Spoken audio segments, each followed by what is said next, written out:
Hola, mi nombre es Melanie Ibáñez y voy a hablar acerca de la ley número 21 del libro Las 48 leyes del poder de Robert Greene. Esta ley tiene como título Finja candidez para atrapar a los cándidos, muéstrese más tonto que su víctima. Cuando hablamos de candidez, hablamos de la cualidad de ser cándido y son aquellas personas sencillas, ingenuas sin malicia. Esta ley nos habla de dos acontecimientos. El primero trata de cómo dos mineros estadounidenses, en 1872, lograron estafar de forma legal a un grupo de millonarios de la época. Ellos fueron tan astutos que consiguieron de los millonarios $700,000 de forma legítima. La ley relata cómo se elaboró la estafa. El primer paso fue cómo hacer correr el rumor de que se había descubierto una mina llena de piedras preciosas en bruto. Una vez llamaron la atención de los grandes empresarios, enterraron en la mina piedras preciosas en bruto que habían comprado con todos sus ahorros. Los ahorros que habían conseguido gracias a la fiebre del oro que se dio en Estados Unidos unos años antes, que ellos pudieron aprovechar. Una vez los expertos convencidos que en esas minas verdaderamente estaban llenas de diamantes, zafiros y otras piedras, los empresarios decidieron invertir. Y no era una opción que los mineros fueran sus socios, tenían que sacarlos como fuera. Y aquí es donde entra la parte más difícil del engaño. Los mineros tuvieron que actuar como personas ignorantes, tercas, de mente cuadrada, sin tener una perspectiva amplia. Esto hizo que los millonarios quisieran sacárselo más rápido encima, por lo tanto le ofrecieron $700,000 por la mina, sin contar que esto fue lo que lo hizo que todo pareciera verdad, porque jamás se les hubiera ocurrido a los millonarios que unos simples mineros ignorantes tuvieran la astucia e inteligencia para engañarlos. Los empresarios cayeron en la estafa, gracias a que los mineros le dieron las herramientas para sentirse poderosos y mejores. Por esto se cegaron, su ego era tan grande que no pudieron ver más allá, ni siquiera era una posibilidad que a ellos los pudieran engañar y menos personas tan ignorantes como los mineros. Un ejemplo de esto sería la película La Ley de Herodes. En ellos podemos ver cómo Juan Vargas, al principio de la película, parece ser alguien inocente, quizás hasta tonto, que no es capaz de darse cuenta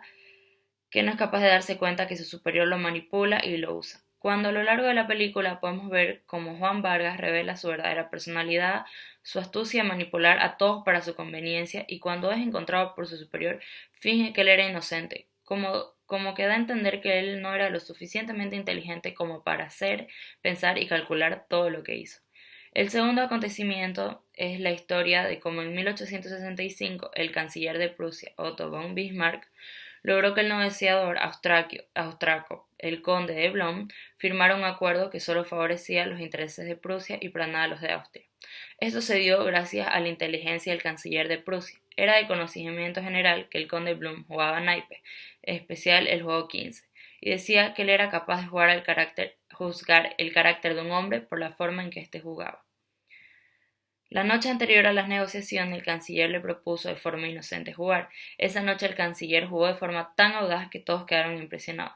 Si bien perdió miles de talerios, la moneda de la época, logró engañar a todos y en especial al conde, porque quedó como una persona imprudente, apresurada.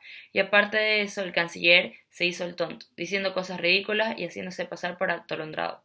Todo esto hizo creer al conde que había reunido la información suficiente sobre su adversario. Por lo tanto, cuando llegó el momento de firmar el tratado, el conde lo firmó prácticamente sin leerlo, porque creía tener la ventaja al ser el canciller una persona inculta y atolondrada, también incauta.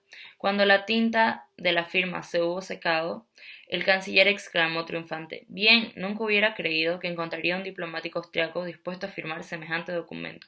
Recordemos que Austria y Prusia, durante los siglos XVII y XVIII, habían emprendido una lucha por la supremacía en Europa Central.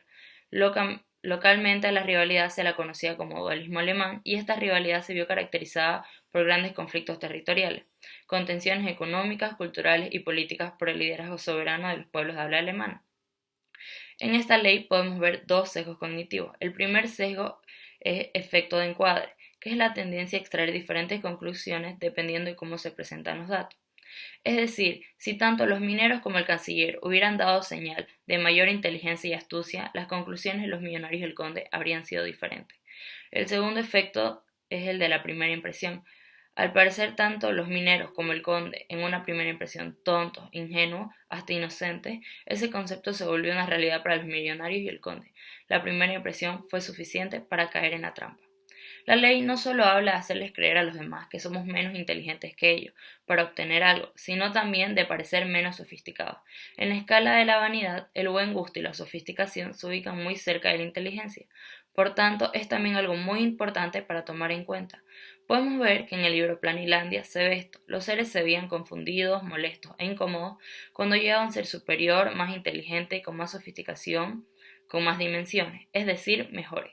En ese momento el ego de los seres de Planilandia se veían afectados, porque ¿cómo era posible que existieran seres mejores que ellos? Por eso la ley habla de que no podemos mostrarnos superiores, tanto en inteligencia como en otros aspectos, porque las personas tienden a sentirse incómodas con esto y a rechazar a todo aquel que les haga sentir menos. De esta forma es mejor muchas veces actuar como menos hasta obtener lo que deseamos. Sin embargo, actuar como menos no quiere decir como incompetente. Podríamos decir que cuando queremos una mejora en nuestro cargo de trabajo, tenemos que mostrarnos buenos, pero no mejores que nuestros superiores. En lo personal, siento que esta ley tiene una estrecha relación con nuestro expresidente Evo Morales, empezando por el hecho de que es el primer presidente de origen indígena, que socialmente hablando, antes de que él subiera al poder, ser indígena para las élites bolivianas, que estaban mayormente constituidas por personas blancas de descendencia europea, inclusive para mucha de la población boliviana, era algo de lo que avergonzarse. Se pensaba que ser indígena era ser alguien ignorante, sin modales, burdo, agresiva, impulsiva y muchos más adjetivos de este estilo. Inclusive mucha gente al principio no ha de haber tomado en serio a Evo Morales por ser una persona sindicalista, sin estudios y un indígena. Pero esto es lo que lo llevó al poder. Si bien el no tener una educación si bien él no tiene una educación, él es muy inteligente. He escuchado a lo largo de los años decir que es una persona tonta, que no piensa, que es un analfabeto, que no tiene la capacidad de razonar. Pero seamos honestos, una persona que no es inteligente no podría haber hecho lo que él hizo. Para mí él es brillante. Durante muchos años tuvo mucha gente que lo apoyaba e idolatraba. Si bien hizo tanto cosas buenas y malas para el país, logró estar en el poder durante 13 años. En el 2005 obtuvo casi el 54% de las votaciones. Inclusive ahora, después de todo lo sucedido, hay gente que lo apoya y defiende fielmente. Entonces creo que muchos lo subestiman por su educación y su origen. No pueden ver más allá de que es brillante y sobre todo muy astuto. Gracias.